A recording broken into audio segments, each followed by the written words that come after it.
নমস্কাৰ শিক্ষক শিক্ষয়িত্ৰীসকল আপোনালোকে জানে যে বিটিচিত অলপতে জিটি আৰু পিজিটিৰ টেট কাম ৰিক্ৰুটমেণ্ট টেষ্ট প্ৰক্ৰিয়া হৈ গৈছে টিআৰটি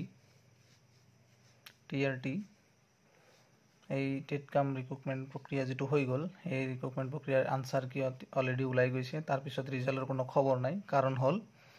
ৰিজাৰ্ভেশ্যন সিস্টেম বিটিআৰত ফলো নকৰে এই কাৰণে কিছুমানে কেছ কৰিছিল সেই কেছৰ আজিও শুনানি হৈ গ'ল শুনানি হৈ যোৱাৰ পিছত মানে কিন্তু আকৌ ডেট পিছুৱালে গতিকে আপোনালোকে চাই আছে এটো হল আজি কেছৰ শুনানি বিটিচিৰ যেটো কেছ এই কেছৰ এগেইনষ্টত এনে শুনানি হৈ গৈছে কিন্তু আজিলৈকে জাজমেন্ট নোলাল গতিকে ৰিজাল্ট আৰু দেৰি হ'ব বিটিচি ৰিজাল্ট দিওতে সময় লাগিব কাৰণ যেতিয়ালৈকে ৰিজাল্ট নহব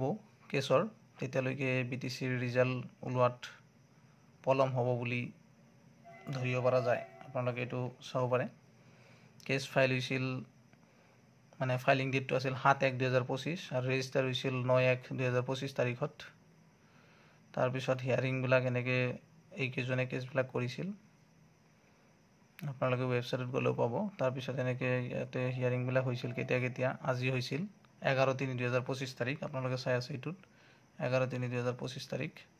ফাৰ্ষ্টত 20/1/2025 তাৰিখত হৈছিল 27/1/2025 11/2/2025 19/2/2025 আজি 11/3/2025 তাৰিখত হল কিন্তু আজি সকলোৱে ভাবিছিল যে কিবা নহয় কিবা ফলাফল ওলাব কিন্তু আজিও নহল নেক্সট হিয়াৰিং আকৌ ডেট দি দিছে তো নেক্সট আকৌ হিয়াৰিং হ'ব নেক্সট হিয়াৰিং এটো ইয়াতে আপোনালোকে চাব পাৰিব নেক্সট হিয়াৰিং ডেট চাব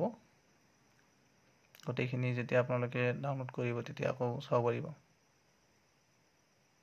19/2/2025 এইবিলাক আছিল গোটেইখিনি তথ্য ইয়াতে আছে একদম অফিচিয়েল ওয়েবসাইটত গৈ সার্চ কৰিলে আপোনালোকে পাই যাব গতিকে বিটিচি ৰিজাল্টৰ কাৰণে ওয়েট কৰিব লাগিব সময় লাগিব ধন্যবাদ